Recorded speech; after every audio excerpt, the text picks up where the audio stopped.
오늘 주시는 하나님의 말씀은 우리 요한복음 4장 13절, 14절입니다. 우리 다 같이 일어서서 한 목소리로 함께 받들어 읽겠습니다.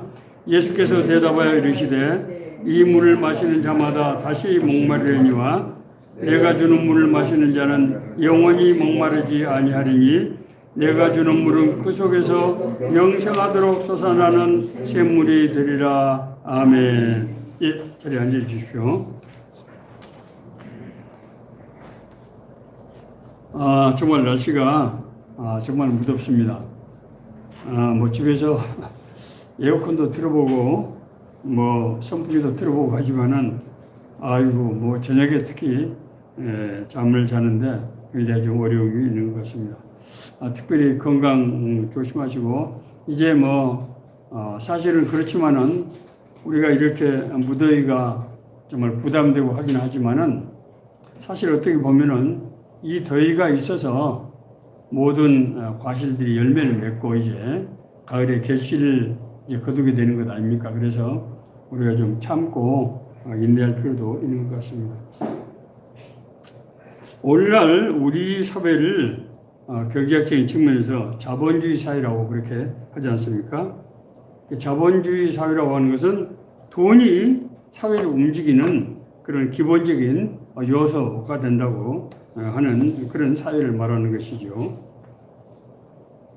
이런 사회에서 구성원들은 누구나 다 할 것 없이 돈을 벌기 위해서 그 삶을 전력 투구하게 되는 것입니다. 물건을 만드는 기업에서 일하는 사람은 물론이고 가르치는 사람, 또 예술을 하는 사람, 심지어 종교 활동을 하는 사람마저도 그들의 삶이 돈의 가치로 평가되는 경우가 비일비재하는 것 같습니다. 자, 문제는 그런데 그렇게 자신의 삶을 바쳐서 형성한 돈이 그 소유자를 반드시 행복하게 하느냐, 또 의롭게 하느냐 하는 것은 별개의 문제고 그렇지 않는 경우도 많더라고 하는 것입니다. 모순이죠. 우리 사회가 그런 원리에서 지금 돌아가고 있고 그래서 많은 사람들이 그것을 추구하는데 자기의 모든 노력, 모든 기회를 활용해서 그것을 얻었는데 그것이 자기를 진정으로 행복하게 하지 못하고 어려운 삶으로 이끌지도 못하더라고 하는 것입니다. 이 모순이 어디에서부터 온 것인가? 이 시대에 우리는 그렇다고 하면은 진정한 행복 또 의로운 삶을 우리가 어떻게 얻을 수 있을 것인가? 우리가 어떻게 해야 그런 이제 은혜를 받을 수 있을 것인가 하는 문제를 우리 요한복음 4장에 나와 있는 수가성의 여인의 얘기를 통해서 우리가 생각해 보고자 하는 것입니다. 오늘 본문의 내용을 제가 한 8가지로 이렇게 정리를 해봤습니다. 우선 예수께서 사마리아 여인에게 물을 구하시는 장면이 먼저 나오죠.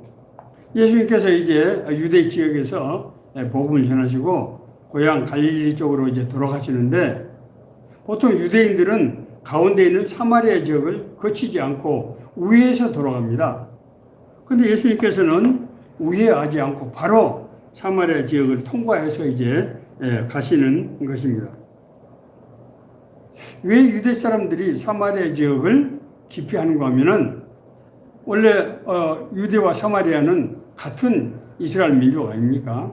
그런데 이제 솔로몬의 아들인 르호보암 왕 때 르호보암이 사실 좀 강압적인 통치 방침을 밝히면서 그렇지 않아도 솔로몬 이 왕 시대에 그 많은 성과 또 아름다운 궁전들 이런 걸 지는데 백성들이 큰 노역을 했는데 자기 아들인 르호보암마저 자기는 자기 아버지보다도 더하겠다 이런 말을 들은 이제 주로 북이스라엘 사람들은 옛날 사울 왕의 영향을 많이 받았던 그런 쪽입니다. 그러니까 그렇지 않아도 다윗의 왕가하고 약간 좀 거리감이 있었거든요. 그런데 이 방향을 이제 정책 방향을 이 요구하는 데 따라서 이 사람들 여로보암이라고 하는 과거에 솔로몬 왕의 장수였습니다만은 이 사람이 그냥 떨어져 나가서 독립을 선언해 버렸어요.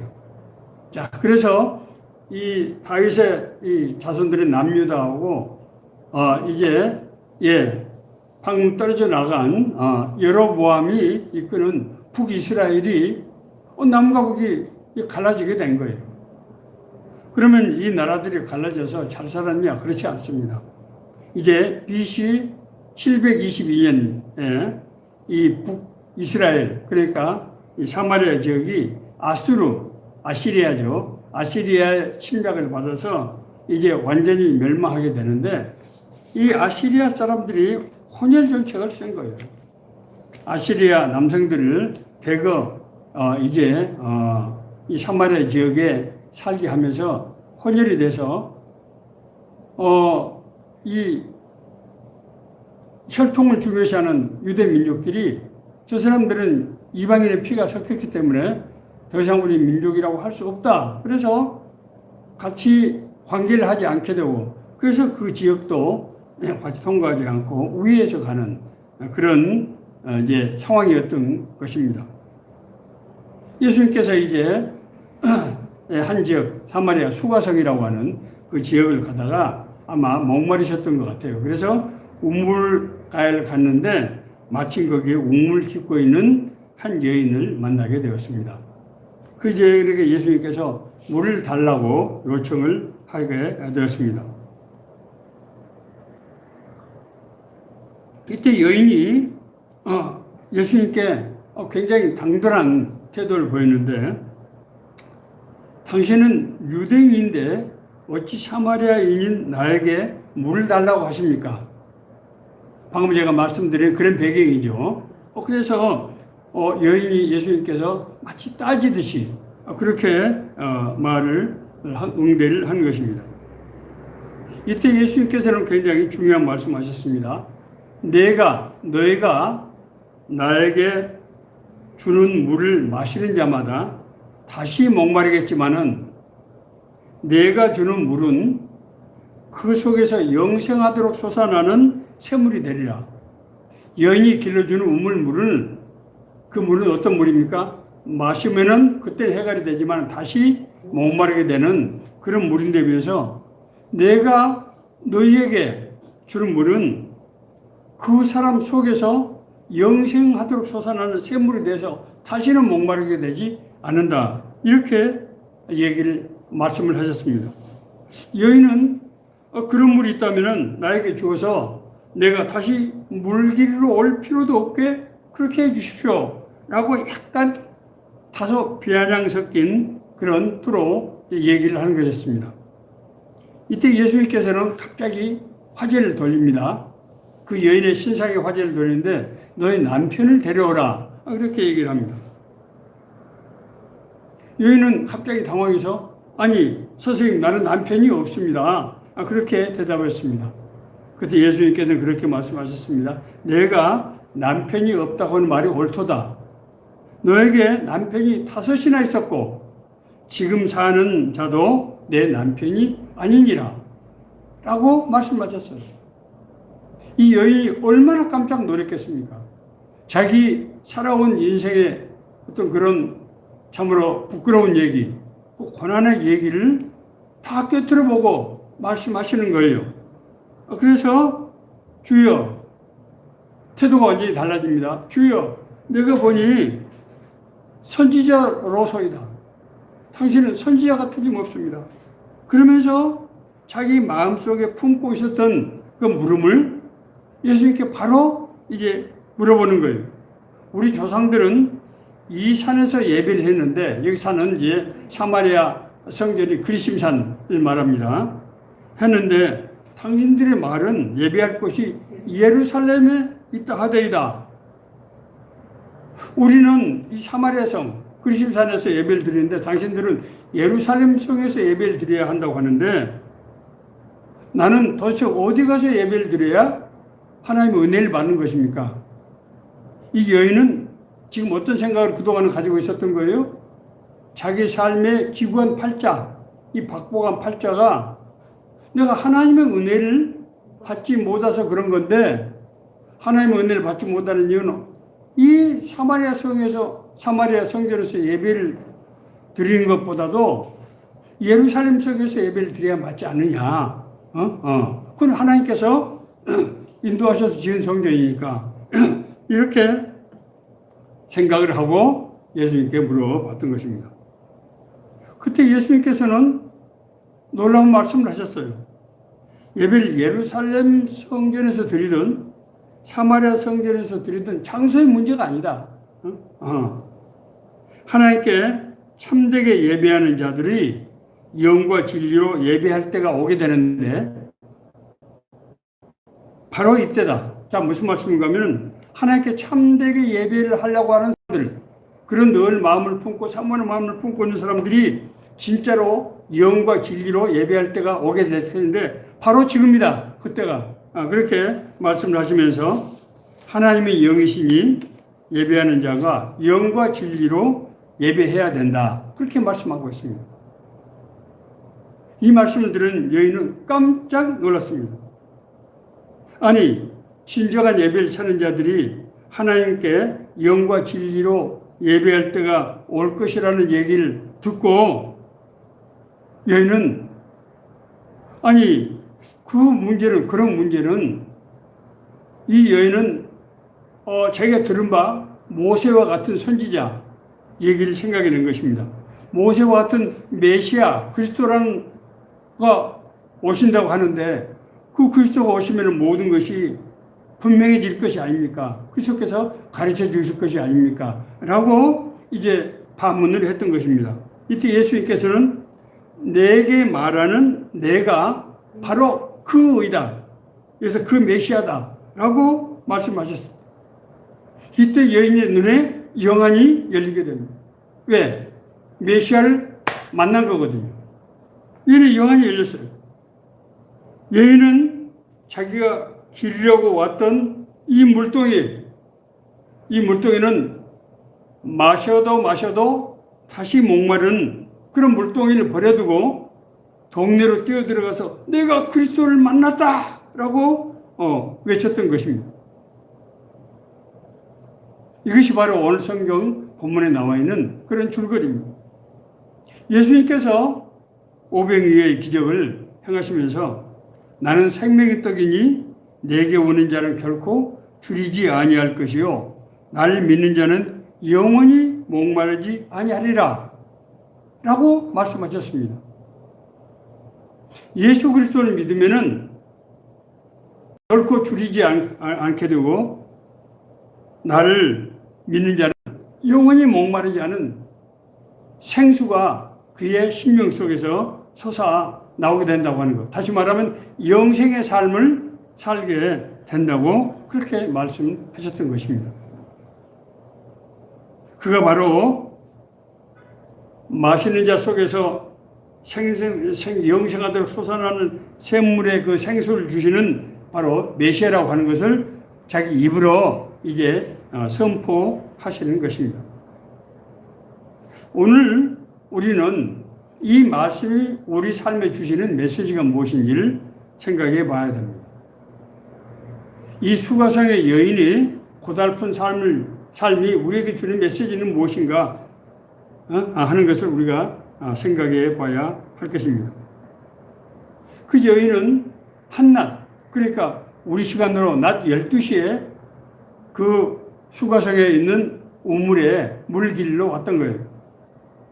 여러분, 이스라엘의 광야에서 12시는 낮 심지어 45도까지 올라가는 그런 정말 뜨거운 기온이거든요. 그런데 낮 12시에 물 길러 간 사람이 누가 있겠어요?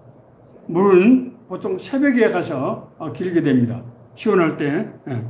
그런데 이 여인은 그랬을 뿐만 아니라 5번이나 결혼하고 6번째는 혼인식도 오르지 못하고 살고 있는 그런 처지에 지금 있는 그런 여인입니다. 그러니까 이 여인이 자기 정말 그 기구한 삶, 박복한 삶을 원인이 무엇인가를 늘 고민하고 그렇게 살아왔던 것을 우리가 알 수 있습니다. 인간이 하나님께 불순종하는 죄를 아담과 하와가 지으면서 나타난 현상은 하나님과의 관계가 단절이 되는 것이었어요. 하나님과의 관계가 단절이 될 때 하나님이 창조하신 모든 피조세계인 인간과 인간 그리고 인간과 자연 사이의 관계도 동시에 단절이 되게 되는 거예요. 인간 간의 관계 단절은 어떤 모습으로 나타났습니까? 원래 자기하고 한 몸이었던 아담과 하와가 이 금지된 선악과를 먹는 책임을 서로에게 떠넘기는 이런 이상한 모습이 나타나게 된 거예요. 금방까지 정말 서로 사랑하고 한 몸이었던 사람들이 자기 책임을 떠넘기는 이런 관계가 된 것입니다. 관계가 단절되는 것입니다. 분명히. 뿐만이 아닙니다. 자연과의 관계에 있어서도 인간이 자연은 그 당시에는 그냥 열매를 따먹으면 되고 정말 자연이 인간이 자연을 축복하던 그런 관계였는데 인간이 자연을 경쟁하려고 할 때 가시덤불을 내고 엉겅퀴를 내고 그래서 그걸 방해하고 곡식도 겨우 땀을 흘려야만 먹을 수 있을 만큼 그런 자연과 인간의 관계가 대립되는 단절되는 그런 현상이 나타났다고 되는 것입니다. 그러니까 하나님과의 관계가 단절이 돼서 이웃과 자연과의 관계가 단절이 된 인간은 어떻게 살아야 됩니까? 이제는 자기 힘으로 자기 능력으로 살아야만 되기 때문에 이 인간 사이의 관계에 있어서 자연과 자연 사이의 관계가 갈등과 대립이 되고 왜냐하면 서로 자기 것을 추구해야 되는 합력해서 선을 이루는 것이 아니고 갈등과 대립을 통해서 경쟁을 통해서만 얻어야 되기 때문에 서로 대립 관계가 되는 것이죠. 그래서 정말 그런 자기 힘과 방법으로 얻기 위해서 몸부림치게 되는데 이미 죄로 타락해버린 인간의 추구는 그것이 서로 합력해서 선을 이루는 방식이 아니고 육신의 정욕과 안목의 정욕과 이생의 자랑을 추구하는 그런 모습으로 나타나게 된다고 하는 것입니다. 여인은 삶의 만족을 얻기 위해서 5번씩이나 결혼을 했지만은 결코 만족을 얻을 수 없었습니다. 왜냐하면 그가 추구하는 만족은 하나님으로부터 단절된 죄의 욕망에서 비롯된 거예요. 그렇기 때문에 이것이 앞서 말씀드린 육신의 정욕, 안목의 정욕, 이생의 자랑에서 비롯된 욕망이란 말입니다. 그렇기 때문에 이것을 상대방에게서 얻으려고 한다고 하는 것은 서로가 자기의 유리한 것, 자기가 원하는 것을 얻으려고 하기 때문에 갈등과 대립의 결과로 이어질 수밖에 없다고 하는 것입니다. 그래서 어떻게 해서 자기 노력으로 그것을 취한다고 하더라도 일시적으로는 만족을 얻는 것처럼 보일지 모르지만은 진정한 만족, 행복은 줄 수가 없는 것이라는 거예요. 그것은 죄로부터 비롯된 욕망이기 때문에 그 욕망은 마치 바닷물을 마시면 마실수록 더 큰 갈증을 유발해내는 것처럼 그 욕망은 채우면 채울수록 더 큰 욕망을 만들어내고 그 욕망은 더 많은 고난선으로 빠뜨리게 된다고 하는 것입니다.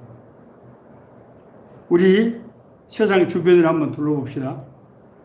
돈을 추구하고 권력을 추구하고 명예, 인기를 추구한 사람들이 그것을 채웠다고 하더라도 과연 그 사람들의 삶이 의롭고 행복한 그런 삶의 모습입니까? 결코 그렇지 못하다고 하는 것입니다. 두 번째로 여인은 자신이 기구한 팔자가 제대로 된 예배를 드리지 못했기 때문이라고 예배 문제라고 생각했습니다. 아무리 생각해도 하나님이 맨 처음에 선택하신 예루살렘 성전에서 예배를 드려야지 자기들끼리 임의로 만들어놓은 사마리아 성전에서 예배를 드려서는 하나님의 복을 받을 수 있을 것 같지가 않았던 것입니다. 그래서 앞서 말씀드린 대로 사마리아 성에 사는 모든 사람들이 고난 가운데서 살고 있는 것이 아닌가라고 생각을 했던 것입니다. 인간을 고난에 빠뜨리는 잘못된 선택이나 행동은 죄된 욕망에서 비롯되기 때문에 근원적인 문제가 해결되지 않으면은 고난을 만든 환경이라든지 조건을 바꾼다고 해서 그것이 고난의 문제를 근원을 치유하는 것이 아니기 때문에 해결이 안 된다는 거예요. 이것은 마치요 암에 걸린 사람이 피부 궤양이라든가 이런 거로 나타나는데 그것을 치료하기 위해서 항생제를 투여하는 것과 똑같다는 거예요. 암이 근본이 발생하는 그 원인을 치료해야 되는데 그 결과를 그렇게 한다고 해서 올바른 처방이 될 수가 없다고 하는 것입니다. 그러므로 하나님의 축복과 예배를 은혜를 받게 되는 예배는 장소의 문제가 아니고 예배 대상이 하나님을 진정으로 만나느냐에 따라서 결정된다고 하는 것입니다. 예수님께서는 그래서 이 산에도 말고 예루살렘에서도 말고 하나님께 영과 진정으로 예배할 때가 오는데 곧 지금 이때다라고 말씀하셨습니다. 자기가 구원의 대상인 바로 그 메시아라고 하는 것을 이제 밝히고 있는 것입니다. 예배는 영과 진정의 예배라야 은혜와 축복을 받을 수가 있습니다. 예수님께서는 이제 은혜 받는 예배의 조건으로서 하나님은 영이시니 예배하는 자가 영과 진리로 예배할지니라 라고 말씀하셨습니다. 여기서 영이라고 하는 것은 뭘 말합니까? 하나님을 말하는 것이죠. 우리가 성령, 우리가 하나님께서 인간을 만드실 때 육신을 흙으로 만드셨지만 거기다는 하나님의 생기를 불어넣어서 우리가 영적인 존재, 하나님의 생기는 하나님의 영이시니까 하나님의 영을 불어넣으신 거죠. 그래서 우리 안에 구원받고 거듭난 사람은 우리 안에 하나님의 영, 우리 심령에 성령이 임하게 되는 것입니다. 그래서 우리를 하나님의 자녀라고 하고 하나님의 자녀는 하나님과 교제할 수가 있고 하나님과 동행하는 삶을 살 수 있게 되는 거예요. 진리는 뭘 말합니까? 예수님께서는 내가 곧 길이요 진리요 생명이니 나로 말미암지 않고는 아버지께로 올 자가 없느니라. 요한복음 16장 14장 6절에 있는 말씀입니다. 예수님께서는 하나님이 사람의 모습을 짓고 오신 분이기 때문에 그 안에는 하나님의 속성인 진리가 들어있다는 거예요. 그래서 우리는 예수 그리스도를 만나는 순간 그 진리 안에 우리가 들어가게 되는 것입니다. 예수님께서 그 구원자 메시아라고 하는 것을 우리가 어떻게 알 수 있습니까? 그것은 우리가 예수를 믿고 구원받고 거듭나는 사실이 정말 결정적인 그런 단서, 그런 증거가 된다고 하는 것입니다. 우리가 예수를 단지 믿었는데 우리가 구원받고 겁난다고 하는 것은 그분이 바로 우리의 구원자이신 메시아 예수 그리스도라고 하는 것입니다. 여인은 그래서 이제 그 예수 그리스도의 그 말을 듣는 순간 그의 영안이 열리면서 물동이를 버려두고 그리스도를 만났다고 외치면서 동네 안으로 들어갔습니다. 그래서 물동이를 버려뒀다는 말이 무슨 말입니까? 물동이를 버렸다고 하는 것은 앞서 말씀드린 대로 내가 주는 물은 다시 목마르니와 내가 너에게 주는 물은 그 속에서 영원히 솟아나는 샘물이 되리라.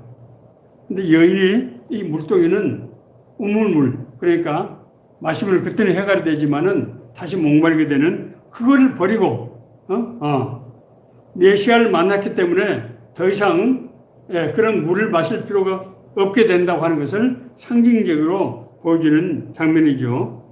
그래서 이제 이 여인은 동네에 들어가서 외치면서 내가 메시아를 만났다.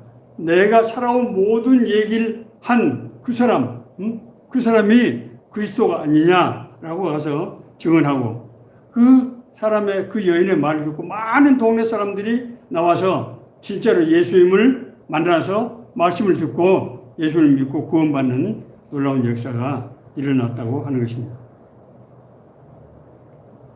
이 말씀이 우리에게 주는 메시지를 생각해 봐야 됩니다. 인간은 하나님의 형상으로 창조되었습니다. 형상이라고 하는 것은 하나님을 구성하는 속성이라는 뜻이거든요. 그렇기 때문에 우리 인간 sinh命 속에 하나님의 영이 이제 있다고 하는 것을 의미하는 것입니다. 하나님의 영으로 만들어졌다고 하는 것은 하나님과 교제할 수 있도록 만들어졌다는 것이고, 교제는 하나님께서 인간의 삶 속에 들어오셔서 우리와 동행하면서 하나님 나라를 이루셔서 통일하신다는 거예요. 왜냐하면 하나님이 인간을 창조하신 목적이 뭡니까? 생육하고 번성하라, 땅에 충만하라, 땅을 다스리라. 하나님께서 만드신 피조 세계를 자기 형상으로 만든 인간과 서로 교제하면서 소통하면서 같이 동행하면서 하나님의 뜻과 계획을 이루어가는 이런 방식으로 이제 인간을 만드셨다는 것입니다.